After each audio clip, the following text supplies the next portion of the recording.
ẹni nǹkan tá fẹ́ bára sọ lé lórí òun náà ni al-bay'u fil Islam, èyí tá ń pè ní purchase in Islam, kátàkárà. Kí ni Islam gbà lérò pẹ̀lú kátàkárà? Kí ni significance of purchase in Islam? Kí ni categories of purchase in Islam? And again, kí ni importance of purchase in Islam? Al-Quran sọ̀rọ̀ fún wa púpọ̀ nípa ọ̀rọ̀ purchase, and as well Prophet Muhammad said so many things about purchase. Bákan náà ni gbogbo àwọn àfáìsìn àwọn náà sọ̀rọ̀ rẹpẹtẹ nípa nǹkan tá ń pè ní purchase in Islam. So kí ni Al-Quran sọ fún wa? Before that, we want to look into the definition of purchase in Islam. Kí ni àwọn àfáà kí ni wọ́n pè purchase fún wa? Ta'riful bay', definition of purchase, kátàkárà. Kí la ń pè bẹ́ẹ̀? Al-bay'u fil lugha. Nǹkan tá ń pè ní kátàkárà nínú èdè Lárúbáwá, òun náà ni muqabalatu shay'in bi shay'. Òun náà ni kí a exchange nǹkan sí ara wọn. Kí ni túmọ̀ exchanging of things? Òun náà ni pé èmi ní nǹkan, ìwọ ní nǹkan. Èmi fẹ́ gba nǹkan tó wà lọ́wọ́ títí ẹ tí kìí ṣe pé bóyá mo fẹ́ gbà lọ́nà tí ò dáa, mo fẹ́ gbà lọ́nà tó tọ́. Ìwọ náà fẹ́ gba nǹkan tó wà lọ́dọ̀ tèmi torí pé o ní bùkátà sí i. Ìwọ náà ò díjú gbà, kò dẹ́ ṣe pé wọ́n náà fẹ́ lo 419, ìwọ náà fẹ́ gbà ní ọ̀nà tó tọ́. Bákan náà fa muqabalatu sil'ati bis-sil'ati tusamma bay'an lugha. Wọ́n ti jẹ́ ká mọ̀ yí pé changing of commodity, ká exchange commodity láàrin ara wọn. Èmi ní ilé tí mo fẹ́ tà, èmi ní àwọn goods tí mo fẹ́ tà tí wọ́n dẹ̀ ní bùkátà sí tó já sí pé o ní ìdẹ̀ lásìkò yẹn. Àwa fẹ́, wọ́n ní ìdẹ̀, èmi fẹ́ gba owó, ìwọ fẹ́ gba ọjà. Wọ́n ní ká exchange irú eléyìí náà ó pẹ̀lú nǹkan tá à ń pè ní purchase. Gẹ́gẹ́ bí ká sọ pé muqabalati naqdi, gẹ́gẹ́ bí kí a fi owó ká fi exchange owó, gẹ́gẹ́ bí àwọn tí wọ́n ń lo exchange rate tí wọ́n fi ń ra dollars. Irú eléyìí náà ó wà nínú ká sọ pé a ṣe owó kátàkárà. Wa yuqalu li ahad al-mutaqabilayn. Ṣàwárí ìkíní kejì àwọn ìgbà nǹkan lọ́dọ̀ ẹni tí a ti fẹ́ gbà àti ìra nǹkan lọ́dọ̀ ẹni tí a ti fẹ́ rà yẹn, wọ́n jẹ́ ká mọ̀ pé ẹnìkan nínú àwọn méjèèjì á máa jẹ́ mubi'an, ìyẹn ni seller. Wọ́n jẹ́ ká mọ̀ pé ní kejì ń tiẹ̀ ìyẹn á máa jẹ́ mushtari, ìyẹn á máa jẹ́ buyer, which is òǹrà àti òǹtà. Alright, ẹ̀ṣẹ̀ wá rí gbólóhùn méjì kan wà tí ó jọra wọn, òun náà ni al-bay' wa shara, kátà àti kárà. Méjèèjì tẹ̀léra wọn, ẹ rí pé wọ́n lọ in pari passu ni. Now àwa fẹ́ mọ̀ kí ni ìyàtọ̀ tó wà láàrin wọn. Ǹjẹ́ Kùránì, ǹjẹ́ hadith Ànábì, ǹjẹ́ al-Qur'an Karim, ǹjẹ́ ó fún wa ní ìyàtọ̀, ǹjẹ́ ó fún wa ní òpinya láàrin àwọn méjèèjì? Wọ́n jẹ́ ká mọ̀ pé amma shara, ṣe rí nǹkan tá ń pè ní káràntì ẹ̀ fa innahu idkhalu zatin fil milki bi'iwad. Òun náà ni kí a mú nǹkan kan ká fi sínú nǹkan míì pẹ̀lú compensation. Òun túmọ̀ ní wípé èmi mú nǹkan látọ̀dọ̀ ti tèmi, mo mú sí ọ̀dọ̀ ti tiẹ̀, ìwọ náà dẹ̀ gbà, ìwọ náà gba ìntèmi náà mú wá sọ́dọ̀ ti tiẹ̀ ní ọ̀nà tó dára. Eléyìí là ń pè ní ashara. Ẹ wá rí nínú èdè Lárúbáwá, wọ́n ní tutlaq kila min al-bay' wa shara. Wọ́n ní àti al-bay' àti ashara, kátà àti kárà, wọ́n ní méjèèjì ala ma'nan, ìtumọ̀ kan náà ni ó ń túmọ̀ sí. Fayuqal li fi'l al-bay', wọ́n náà máa ń sọ báyìí pẹ̀lú ìmáta. Wọ́n máa ń sọ wípé bay'un li fi'l al-mushtari, wọ́n náà máa pè ní ọjà tá a fẹ́ tà fún ẹni tó fẹ́ rà, àbọ́jà tá a fẹ́ rà látọ̀dọ̀ ẹni tí ó fẹ́ tà wá. Mí ní nǹkan olùkù ta'ala, látara bẹ́ẹ̀ láti rí reference láti ọ̀dọ̀ Ọlọ́run Balẹ̀kẹ́ọlá subhanahu wa ta'ala, tí Ọlọ́run Balẹ̀kẹ́ọlá ń sọ fún wa wípé washara'u bi thamanin, wọ́n wá ń tà, wọ́n wá ń rà bi thamanin pẹ̀lú a particular rate tí wọ́n ń ta nǹkan, tí wọ́n ń ra nǹkan, òun náà ni wọ́n rà. Eléyìí wà nínú al-Qur'an Karim. Wa shara, àwọn àfọwà tún fún wa pé tí wọ́n gbà lérò pẹ̀lú shara níbẹ̀ yẹn, òun náà ni al-bay', òun náà ni títà àti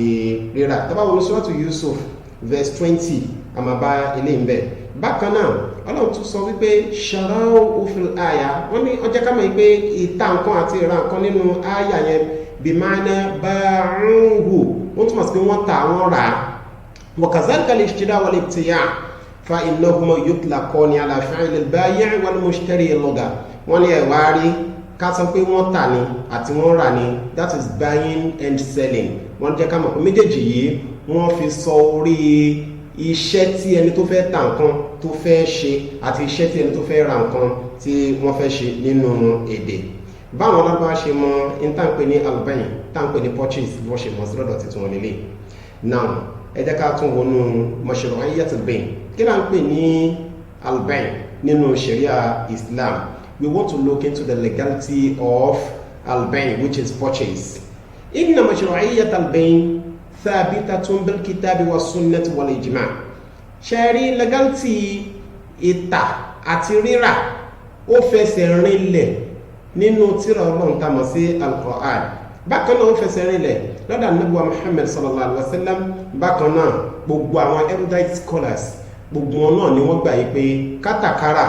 ó jẹ́ nǹkan tí ó dára tí mùsùlùmí dẹ̀ gbọ́dọ̀ ṣe. Eléyìí wà ní ọ̀dọ̀ wọn bẹ́ẹ̀. Ẹ wá jẹ́ ká mú àwọn ẹ̀rí wá láti inú al-Qur'an Karim. Kí ni Ọlọ́run sọ? Báwo ló ṣe prescribe al-bay', which is purchase? Báwo lọ́lọ́run ṣe prescribe ẹ̀ fún wa nínú al-Qur'an? Tá bá wo nínú Suratul Baqarah aya 275 a máa bá ń bẹ̀. Bí tọ́lọ́run ti sọ pé wa ahallallahu al-bay'a ba'da al-isti'adati wal-basmala. Ọlọ́run ní wa ahallallahu al-bay'a. Ọlọ́run ní èmi Ọlọ́run mo ti ṣe ìmáta àti ìmára, mo ṣe ní ẹ̀tọ́ fún yín, mo ṣe ní nǹkan tẹ́ gbọ́dọ̀ ṣe, mi ò forbid ẹ̀ fún yín. Ọlọ́run wá jẹ́ kó yé wa immediately after that ó jẹ́ ká mọ̀ pé ó ní tó ń forbid fún wa òun náà ní avriba, ó ní wa harrama avriba, ó lè mi Ọlọ́run mo dẹ̀ ṣe ìmá gba owó èlé ká ta nǹkan fún yàn maybe torí pé níyàn kò tí ì sanwó lásìkò yẹn àwa fi interest lé owó yẹn. Ọlọ́run ni mo ṣe eléyìí, mo ṣe ní èèwọ̀, mo forbid eléyìí fún yín. Ọlọ́run ò dúró ń bẹ̀. Tá bá ti lọ nínú Suratul Nisa aya 29 àtúmọ̀rí ń bẹ̀ bí tọ́lọ́run ti sọ pé yá ayyuhal ladhina amanu. Ọlọ́run ni mo pé gbogbo ẹ̀yin onígbàgbọ́ òdodo ẹ̀yin tẹ́ gbàgbọ́ nínú mi, la ta'kulu amwalakum bainakum bil batil. Ọlọ́run ti mọ̀ pé definitely nínú owó tèmi bá gbà lọ́wọ́ ìwọ tó bá rajà lọ́wọ́ mi àbí nínú ọjà tí èmi bá tà fún ìwọ tó wá rajà,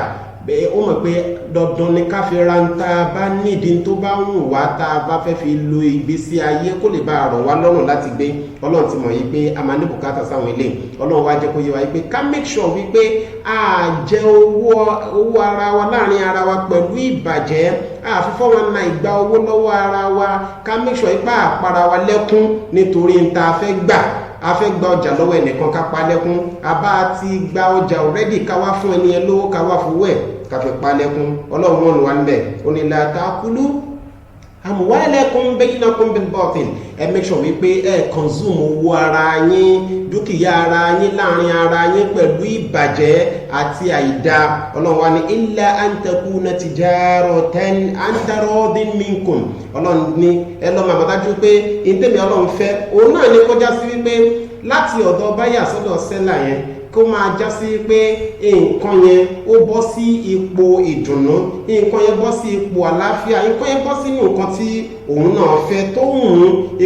inú mi dùn sí nǹkan tẹ́ ta fún mi yìí, èmi náà inú mi dùn sí nǹkan tí ẹ rà ní ọwọ́ mi yìí. Eléyìí kó máa jẹ́ in tó máa jáde lẹ́nu ọ̀tún àti òsì. Ó mì pé both parties must be happy with what they are buying or what they are selling. Maybe what you are buying from the other angle and what you are selling for the other person. Ẹ̀yin méjèèjì gbọ́dọ̀ dùnnú sí, inú yín gbọ́dọ̀ dùn sí. Bẹ́ẹ̀ni Ọlọ́run bá ní kẹ́ náà wá dúró bẹ́ẹ̀ ó tún fẹ́ tètè torchlight ojú wa síbi àwọn nǹkan tó tún wà important nínú ìgbà tí a bá fẹ́ jọ máa ṣe òwò. Ọlọ́run ní wa ashhidu idha tabaya'tum. Ó dọwọ́ yẹn make sure wípé tí ẹ ń fi àwọn èèyàn jẹ́rìí àbí kẹ́ ní àwọn nǹkan tó máa stand in as ẹlẹ́rìí nígbà tí ẹ bá fẹ́ jọ ṣe kátàkárà láàrin ara yín. Ọlọ́run ẹ make sure wípé ẹ̀rí wà, ẹ make sure pé àkọsílẹ̀ wà tí ó máa prove yín wípé yes mo ra nǹkan yìí níye báyìí níjọ́ báyìí lásìkò báyìí lọ́wọ́ lágbájá báyìí tó dẹ̀ máa ní gbogbo informations bí tó ti rà ọlọ́run ló ti kọ́ wa ní eléyìí ṣáájú ọlọ́run sọ ilé fún wa fàhábì ilé ayat ẹ̀rí àwọn àmì yìí ẹ̀rí àwọn verses of the Holy Quran tó ti ṣáájú yìí sọ̀rí hatun fi hillal bay eléyìí jáde ó wá láti náà Quran láti lè fi mọ̀ yìí pé láti lè jẹ́ ká mọ̀ wípé ìmáta àti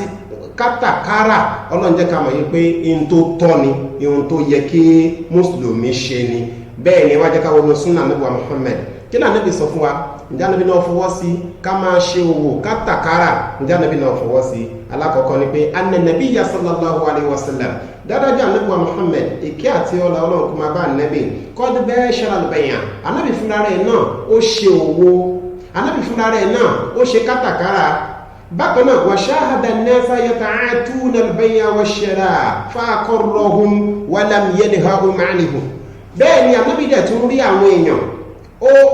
encounter àwọn èèyàn níbi tí wọ́n ti ń ṣe owó kátà àti kárà tí wọ́n ń tà fúnra wọn tí wọ́n exchange goods and commodities tí wọ́n fi ń gba owó ni àbí tí wọ́n ti ń fi owó gba ọjà àbí tí wọ́n fọjà gba owó Ànábì rí pé eléyìí àwọn èèyàn ń ṣe lójú ayé ẹ̀ Ànábì ò dẹ̀ kọ̀ fún wọn pé kọ́ má ṣe ìntànàbì ṣe ní pé ó fẹsẹ̀ rìnlẹ̀ yìí pé eléyìí ó tọ́ kí ẹ máa ṣe nínú ẹni àdísà Ànábì Muhammad sallallahu alaihi wasallam léyìí tó wà nínú Sahih Bukhari tí Ànábì sọ pé la an yakhudha ahadukum hablahu kẹ́ni kọ̀ọ̀kan nínú yín kó mú okùn rẹ̀ fayati bihizmati hatta kó wá lọ fi di log of wood kó wá lọ fi dì ala dhahrihi kó wá gbé sí ẹ̀yìn ẹ̀ bó ti lè wùn kí log of wood yẹn kó wúwo tó kó wá gbé sí ẹ̀yìn ẹ̀ fayabi'uha kó wá gbé lọ sọ́jà níbi tí wọ́n ti ń ta ọjà kó wá lọ tà á ní ibẹ̀ fa kayfa bihi wajhuhu kó lọ kọ́kọ́ wò pé báwo ló ṣe máa rí lójú òun kóun lòún ṣe wàhálà yẹn fúnra àwọn tó ń fẹ́ jẹ yẹn òun lòún dààmú yẹn òun lòún lọ sóko òun lòún lọ ṣẹ́gi òun lòún dì í òun lòún gbèrú tó ń wá gbé wá sí ọjà Ànábì ní khayrun lahu eléyìí lóore fún ẹni tó bá ṣe bẹ́ẹ̀ min ayes alanẹ́sà ó lóore fún ju kó máa tọrọ lọ́wọ́ àwọn èèyàn yìí pé ẹjọ́ ẹ fún mi lówó ebi ń pa mí ni mi ò rí jẹ lọ àtọ̀hù Ànábì ni wọ́n fún un ní owó yẹn ní àwọmẹ́nà àrùnhù àbí wọn ti ẹ̀ padà fún Ànábì jẹ́ kó yé wa wípé eléyìí ò tọ́ yìí tó dáa jù tánàbí fọwọ́ sí òun ni wípé we have to work a gbọ́dọ̀ ṣiṣẹ́ lànà bí provele fún wa wọ́n jẹ́ ká mọ̀ pé wọ́n fi hadha al-hadith nínú hadith yìí isharatun ila ma yajibu 'ala al-insan ó ń tọ́ wa níka wípé ó ṣọ̀nà yàn fún ọmọ ẹ̀dẹ́ ènìyàn láti ṣe kíni láti ṣe iṣẹ́ min al-'amal fi hadhihi al-ayat nígbà tí ayé tá a wá yìí dandan ni fún wa ká ṣe kíni ká ṣiṣẹ́ fala yahillu lahu an yuhmila talaba rizqi i'timadan ala su'ali an-nasi kò tọ́ fún ènìyàn kan kí ó wá lọ gbára lé àwọn èèyàn wípé wo mo níbọ̀dá tó lówó brọ́dà mi wà lamẹ́ríkà ẹ̀gbọ́n mi wà ní London àbí mo tiẹ̀ ní ẹ̀gbọ́n tọ́lọ́run bá bò láṣìírí ó ń ṣiṣẹ́ lọ́lọ́run fi ní kóun máa rí ọwọ́ yọ ìwọ náà ṣiṣẹ́ káwọn èèyàn lè bá a máa wò ó náà wípé yes you are responsible enough láti wò wípé àwọn kí wọ́n tó lè ronú pé brọ́dà yẹn ní owó lọ́wọ́ ó ní láti mọ̀ wípé ẹni yẹn ó ṣiṣẹ́ harder and harder ó gbìyànjú láti lè kó àwọn nǹkan tí ó kójọ ẹni Ànábì jẹ́ kó yé wa bẹ́ẹ̀ wípé ètò dájú fọ́mọdé ènìyàn òun náà ni kó ṣiṣẹ́ kó dẹ̀ fi owó ọwọ́ rẹ̀ àti iṣẹ́ tó ṣe kó dẹ̀ fi jẹun nínú ẹ̀ náà ni àdìsá Ànábì Muhammad mi tí wọ́n lọ bí Ànábì wípé èwo ló dájú nínú ọ̀rọ̀ téèyàn máa ń kójọ Ànábì ní afdalul kasbi bay'un mabrurun Ànábì ní tó fi ń dájú nínú téèyàn máa ń kójọ téèyàn máa bold enough láti sọ yìí pé mo dúpẹ́ mi mo ní ilé yìí mo dúpẹ́ mi mo ní owó yìí mo dúpẹ́ mi mo ní gbogbo àwọn dúkìá yìí àwọn assets yìí Ànábì ní tó fi ń dájú òun náà ni kó já sí pé gbogbo àwọn nǹkan wọ̀nyẹn ó wá látara iṣẹ́ téèyàn ṣe owó téèyàn ṣe kátàkárà téèyàn ṣe tó lè jẹ́ kátàkárà tó dára tó jẹ́ kátàkárà tó ní legality alukurani nínú tó ní títí súnà nẹ́bì nínú tó ní títí àkójọpọ̀ gbogbo àwọn erudite scholars tí wọ́n ti lọ àti tí wọ́n ṣe wà nísìn kó jásípò lọ́wọ́ wọn nínú pé ilé ìlòwò tó dáa ilé ìlọ́nà tó dáa ilé ní ìrìn tí ó dáa Ànábì wa tún nìṣọ́ Ànábì sọ pé wa amalu rajuli bi yadihi iṣẹ́ tọ́mọ ẹ̀dẹ́ nìyẹn bá ṣe fúnra rẹ̀ tó dẹ̀ fi ń jẹun tó fi ń bọ́ ọmọ tó fi ń bọ́ ìyàwó tó fi ń bọ́ ẹbí Ànábì ní eléyìí ló fi ń ní oore jù. Rawahu Ahmed afọwọ́ Ahmed wa Tabarani àti Tabarani àtàwọn ẹlòmíì náà ni wọ́n gba àdéhìí wa. wal bay'ul mabrur ẹ̀ wárí kátàkárà tó dáa ní títí ẹ̀ walladhi yabirru fihi sahibuhu falam yabusha walam yakhun walam ya'si Allaha fihi. wọ́n fẹ́ define kí ló ń pè ní òwò ṣíṣe àbí kátàkárà tó dáa, a very good purchase, èyí tó dáa. wọ́n fẹ́ define fún wa wọ́n lòun náà ni èyí tí ẹni tó fẹ́ tà àbẹ́ni tó fẹ́ rà tó rà lọ́nà tó tọ́, tẹni tó fẹ́ tà tó tà ní ọ̀nà tó tọ́, tó já sí pé kò ṣàbòsí ń bẹ̀, tó já sí pé kò ṣe jàǹbá níbẹ̀, bákan náà kò dẹ̀ ti àtàrẹ̀ kò fi kọlu Ọlọ́run, kò fi ṣẹ Ọlọ́run. wọ́n ní wà hukmuhu ìdájọ́ orú kátàkárà arú eléyìí hillun aw halalun, in tó tọ́ ni, in tó dáa ni, in tó lọ́n fẹ́ ni, in tí Ànábì fẹ́ òun nìyẹn. kí wá ní àkójọpọ̀ ọ̀rọ̀ tí àwọn àfáà wa tí wọ́n sọ lórí ẹ̀, àwọn àfáà ẹ̀sìn Ọlọ́run kó bá ṣe àlékún ìkẹ́ àti ọlá ẹ̀ fún gbogbo àwọn tó ti lọ nínú wọn àtàwọn tó ṣì wà láyé, Ọlọ́run kó bá ṣe àlékún oore àti ìdùnnú kó bá ṣe fún gbogbo wọn. وقد أجمع الأئمة على مشروعية البيع وأنه أحد أسباب التملك. gbogbo àwọn àfáà tí wọ́n jẹ́ àkójọpọ̀ àwọn àfáà wọ́n panupọ̀ wọ́n jẹ́ ká mọ̀ pé èyí tí Al-Qur'an sọ àti Ànábì sọ yẹn àwọn òkèyìn sí tàwọn náà làwọn tẹ̀lé nítorí pé ọ̀rọ̀ Ọlọ́run àtọ̀rọ̀ Al-Qur'an òun náà ni tó ṣe kí ni èyí tí ó tọ́ àti ojú ọ̀nà fún ẹni tó bá mọ̀ bẹ́ẹ̀ tó dẹ̀ ń tẹ̀lé bẹ́ẹ̀ wọ́n náà ojú ọ̀nà táwọn náà gbà lọ nìyẹn. wọ́n jẹ́ ká mọ̀ yìí pé Sharia Islam òun náà ni wípé ká ṣe òwò ká ṣiṣẹ́ ká lè máa jẹ́ kó já sí pé gbogbo òwò tá a fẹ́ ṣe kó jẹ́ òwò tó dára àti òwò tí ó jẹ́ òwò ìdùnnú. Arkanul bay' wọ́n ìtẹ́lẹ̀ kẹta òun náà ni wípé orígun mélòó ni al-bay' ló ní, afẹ́ta afẹ́rà orígun mélòó ló ní? ó ní orígun mẹ́ta. ṣèwárí mẹ́ta yẹn lára ẹyọ kọ̀ọ̀kan tí wá pé sọ́nà méjì méjì tó sọ ìyẹn di mẹ́fà. alákọ̀ọ́kọ́ nínú àwọn orígun òwò òun náà ni aswiga tá à ń pè ní sales formula. aswiga sales formula òun làkọ́kọ́. ẹlẹ́ẹ̀kejì òun náà ni al-aqid èyí tá à ń pè ní contracts. al-aqid contract ó ń túmọ̀ sí pé ẹni tá a fẹ́ jọ sọ̀rọ̀ òwò àbí tá a fẹ́ jọ sọ̀rọ̀ wípé mo fẹ́ ta kíní yìí tóun náà ni mo fẹ́ ra kíní yìí, ó gbọ́dọ̀ di wípé a gbọ́dọ̀ mú as contract between ourselves ká mọ̀ bẹ́ẹ̀.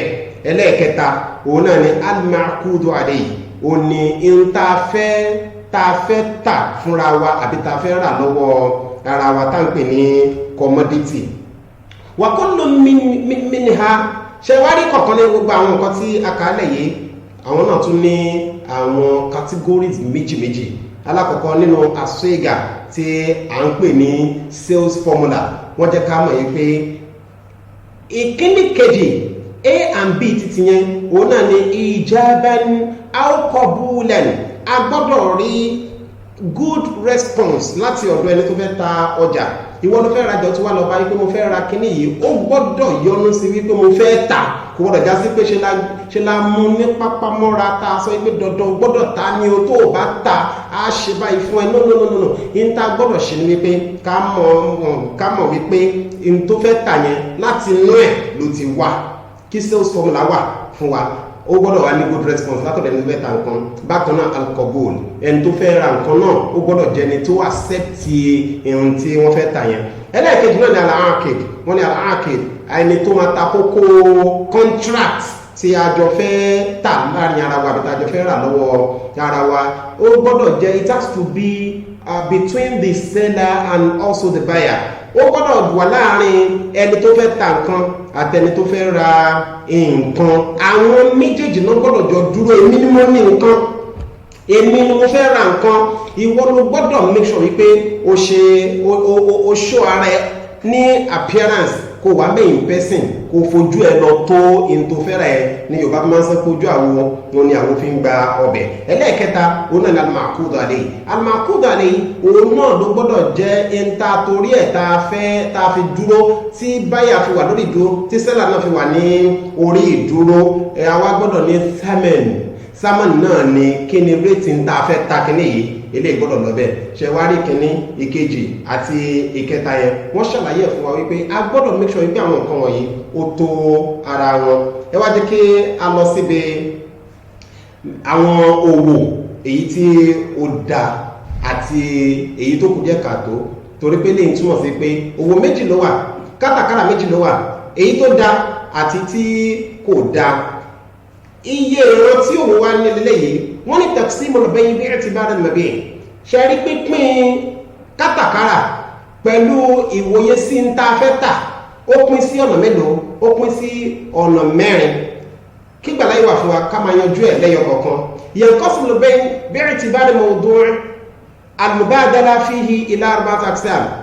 àwọn kátàkárà yìí ó kún sọ́nà mẹ́rin pẹ̀lú ìwòye sí torí ń ta fẹ́ tà tá gbé kalẹ̀ tá fẹ́ tà ní àárín ara wa alákọ̀ọ́kọ́ nílẹ̀ òun náà ni al-bay'ul mutlaq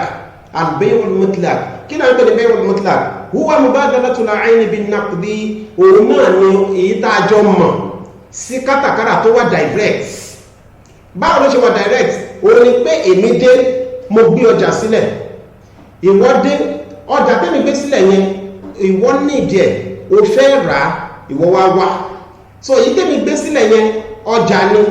èyí tí wọ́n fẹ́ wá rà yẹn owó ni wọ́n máa fi wá rà ẹni pé yẹn wá direct ìyẹn ni alákọ̀ọ́kọ́ ẹlẹ́ẹ̀kejì òun náà ni bay'u salami bay'u salam òun náà là ń pè ní bay'u salaf bay'u salaf kí wá nìtumẹ̀ huwa mubadalatu dayni bil 'ayn òun náà ní kárí wípé èèyàn jẹ gbèsè nísìnyí ó wá rí pé tó fẹ́ fi san gbèsè yẹn ní àsìkò yẹn kò sí lọ́wọ́ ẹ ẹni tó dẹ̀ ní owó tó yá ẹ tó ta ọjà fún ẹ tó dẹ̀ fẹ́ ra ọjà yẹn tó dẹ̀ nídìí ọjà yẹn lásìkò yẹn ẹni yẹn nídìí owó láti fi gẹ́ẹ̀tì ọjà míì ní títí ẹ̀ ó wá wò pé kò sí nǹkan tó fẹ́ fi san owó yẹn ó wá ní gold tó lè fi san ó wá ẹ ní láti lọ wé gold yẹn kí ló wọ̀n kí ni èlò lẹ́lẹ̀ rí gold yẹn tà tẹ́ bá já sí pé tẹ́lẹ̀ rí gold yẹn tà ó bá ti ju owó tó rà lọ tó dẹ̀ wọ́n láti lọ pẹ́ láti gbé gold yẹn lẹ̀ láti fi san owó ọjà yẹn ó lè san kí ẹni tí ó wá ní ọjà kóun dá change tó bá kù nínú owó yẹn kó dá padà fún ẹ ẹlẹ́ẹ̀kẹta òun náà ni bay'u sarfi òun náà ni owó kan tó já sí pé òun là ń pè ní bay'u jinsil asmani ba'duhu ba'd òun náà ni èyí tó já sí pé direct afẹ́ fi owó afẹ́fẹ́ ra owó afẹ́ fi owó afẹ́fẹ́ gba owó èmi ní náírà lọ́wọ́ ìwọ ní dọ́là lọ́wọ́ èmi fẹ́ lọ sí ìlú kan mo fẹ́ travel lọ sí ìlú kan tó já sí pé dọ́là ni mo fẹ́ lọ nọ́mbẹ̀ ìwọ́dẹ̀ ní oore ọ̀fẹ́ sí dollars lọ́wọ́ títí ẹ mo lè wá bá ẹ wípé lágbájá wá bá mi ṣẹ́ owó yìí sí dollars kí ẹni yẹn wá ṣe ní iye rate kan mọ kí ni rate tí dọ́là wọ̀n ní àsìkò yẹn tí ó dẹ̀ gbọ́dọ̀ jẹ́ àjẹjù àti àjẹbánu lórí ẹ̀ kí ó kàn ṣe láàrin ara wọn bó ṣe tọ́ àti bí ó ṣe yẹ èyí tí a wá fẹ́ mú sọ nísìnyí òun náà ni pé gbogbo òwò tá a bá fẹ́ ṣe gbogbo kátàkárà tá a bá fẹ́ ṣe ká make sure wípé ó jẹ́ ìtọ́lọ̀ ń fọwọ́ sí ó jẹ́ ìtí ànábì fọwọ́ sí ó jẹ́ ìtí àpapọ̀ gbogbo àwọn àlùfáà ẹ̀sìn tí wọ́n fọwọ́ sí eléyìí ló fà tí ìkan nínú àwọn motivational speakers tí a ń pè ní Chris Murray tó fi sọ̀rọ̀ kan fún wa ó ní ó fẹ́ jẹ́ kó yé wa ní pé gbogbo tá a bá fẹ́ kó jọ tá a bá fẹ́ ṣe ká make sure wípé ó jẹ́ irun tó dáa ẹni tá à ń sọ yìí Chris Murray yìí kò kí ń ṣe Muslim àmọ́ ọ̀rọ̀ tó sọ yìí ó lọ in line pẹ̀lú ṣẹ̀ríà Ọlọ́run àti hadith Ànábì àti àkójọpọ̀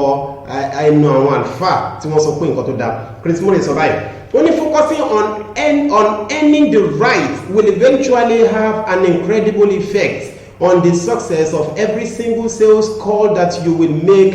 from this day on. Ó ní lọ́mọ àmọ̀dájú pé ìmọ̀ ná nínú owó tó wá láti right source ìmọ̀ fi owó tó wá láti right source ìmọ̀ fi tọ́jú ọmọ ìfikọ́lé ìfiṣe àwọn nǹkan rẹ̀ gbogbo tó bá fi ṣe pátápátá ó ní it will eventually have an incredible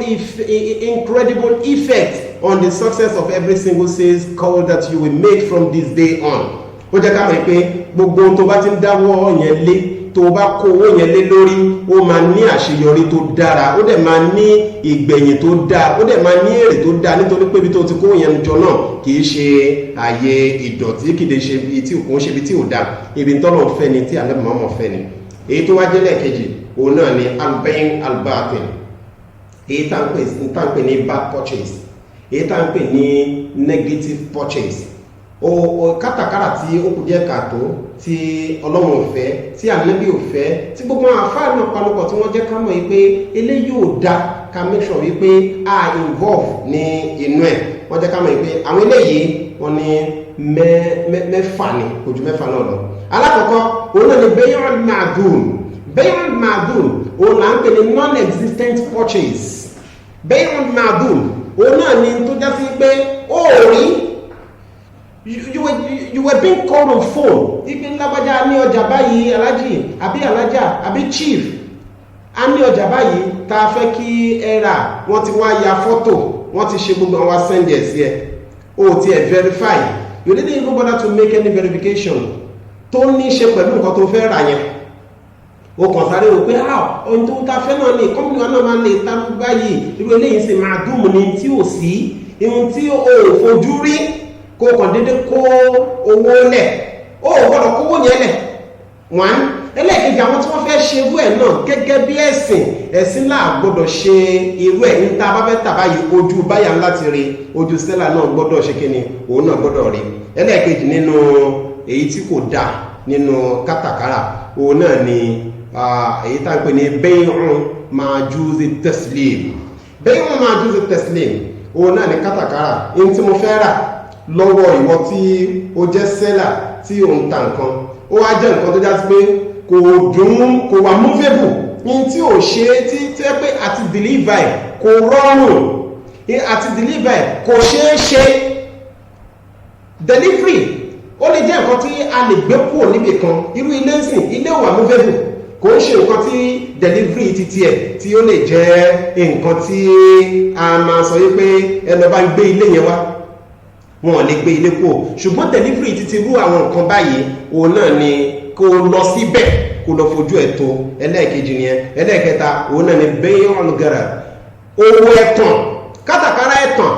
tí wọ́n àti afẹ́jọ ṣòwò láàrin ara ká máa fi tàn ara wa jẹ, eléyìí Islam kọ̀. Ẹlẹ́ẹ̀kẹrin òun náà ni bay'un najizi wal mutanajjis, òun náà ni owó ìdọ̀tí bíi ká máa jalè, bíi ká máa ṣe 419, bíi ká máa ṣe gbogbo àwọn nǹkan tọ́lọ́run ò fẹ́, tọ́lọ́run ọba ò fọwọ́ sí. Irú eléyìí náà ó wà nínú owó ìdọ̀tí, ká gbáyàn lójú. Irú àwọn tí wọ́n ń ṣe irú àwọn iṣẹ́ báyìí, ẹ rí pé owó ìdọ̀tí ni, ntọ́lọ́run ò fẹ́ ni. Owó tó lè jáde tó lè sọ bí tó ti rí fáwọn èèyàn, owó tó lè jáde tó sọ pé kẹ́ẹ̀dẹ̀ máa wó ní àti lágbájá lájọ ṣe, even báyìí la gbé ìgbà tó wò ìfìdé, eléyìí owó ìdọ̀tí ni, ó dẹ̀ máa ń dọ̀tí èèyàn ni. Inú ẹlẹ́ẹ̀kẹrin. Ẹlẹ́ẹ̀karùn-ún òun náà ni bay'ul arbon. Ẹlẹ́ẹ̀karùn-ún ni owó àbí kátàkárà èyí tó yẹ pé wàá kọ́kọ́ lọ dẹ́pọ́sìtì ẹ̀ sílẹ̀. Wọ́n á sọ fún ẹ wípé ókè o àti ìlówó, àmọ́ tá a bá ti lówó a máa padà pè ẹ́ kó wá gbà á, tó bá já sí pé agreement bá ti wà ń bẹ̀. Tẹ́mi ẹ̀ ò bá ti gbé, èyí Islam ò fẹ́ kó lọ gbé sílẹ̀, kó kí ni ẹ má wàá dùn sí gbígbé sílẹ̀ yẹn. Islam fi sínú àwọn òwò tí ó kù díẹ̀ káàtó, ló fi já sí pé a gbọ́dọ̀ make sure wípé àwọn involve nílẹ̀ tó bá ti mọ̀ wípé àníyàn wa ò gbé, tó bá ti mọ̀ wípé a lè ṣe, that we are unable to do that, ká make sure wípé a ṣe àdẹ̀wà involve nínú ẹ̀. Èyí tó wá parí ẹ̀ òun náà ni bay'ul ma'i, òun náà ni owó omi títà. Omi títà ẹ wá pín sí ọ̀nà méjì. Alákọ̀ọ́kọ́ òun náà ni kéèyàn máa ta omi directly, omi tó wá láti inú lẹ́lẹ̀. Ẹlẹ́ẹ̀kejì òun náà ni processed water, gẹ́gẹ́ bí àwọn bottled water, table water àti gbogbo àwọn processed waters. Bẹ́ẹ̀ rí pé irú ẹni yẹn a ti ṣe wàhálà, a ti náwó kó tó ra nylon, kó tó ra ike, kó tó ra gbogbo ẹ̀. Eléyìí ń tiẹ̀ kìí ṣe, kò sínú èyí tí Islam kọ́ o, nítorí pé ó ti ná owó sí, ó dẹ̀ láti fi rí owó padà. Àmọ́ omi kan dédé jáde nínú compound yẹn, ó dẹ̀ ní káwọn èèyàn bẹ̀rẹ̀ sí wá rà, ó dẹ̀ bẹ̀rẹ̀ sí ta. Islam kọ́ eléyìí ní ta fẹ́ sọ fún wa nípa ọ̀rọ̀ kátà àti kárà. Èwo lọ́lọ́run fọwọ́ sí, èwo lọ́lọ́run fọwọ́ sí, ǹjẹ́ ó da ká ṣe kátàkárà? A jẹ́ kó yé wa pé Islam fẹ́ kí gbogbo wa ṣiṣẹ́, ká máa tà, ká máa rà, bó bó tilẹ̀ òun kí iṣẹ́ náà bó tilẹ̀ òun kó kéré mọ́ bó tilẹ̀ òun kó pọ̀ tó ká mẹ́sàn pé à ń ṣiṣẹ́ àmẹ́bẹ̀dẹ̀ jẹ́ kó yọ wáyé pé èyí tó dáa jù òun náà ni tí ọmọ ẹ̀dẹ́ ènìyàn tó bá fọwọ́ ara ẹ̀ tó ṣe wàhálà ẹ̀ tó dẹ̀ fi rí owó ẹ̀ ọlọ́kùnso wa ní ẹ̀sọ́ olóríire organization wa IEFI nínú Magodo níbi ọlọ́run kó ṣàlékún oore látòrí àmìrù wa kárí gbogbo àwọn jọmọ́ pátápátá bàbá wa ìmáàmù wa ọlọ́run kó bá ṣàlékún ìdùnnú àti oríire fún wọn gbogbo àwọn tí a jẹ́ missioners ní abẹ́ wọn ọlọ́run kó gbàdúrà gbogbo wa àti gbogbo wa pátápátá tá à ń ṣiṣẹ́ lórí kí Islam ká lè máa propagate the rules of Islam ọlọ́run kó gbàdúrà gbogbo wa subhana rabbika rabbil izzati amma yasifun وسلام على المرسلين والحمد لله رب العالمين صلوا على النبي الكريم صلى الله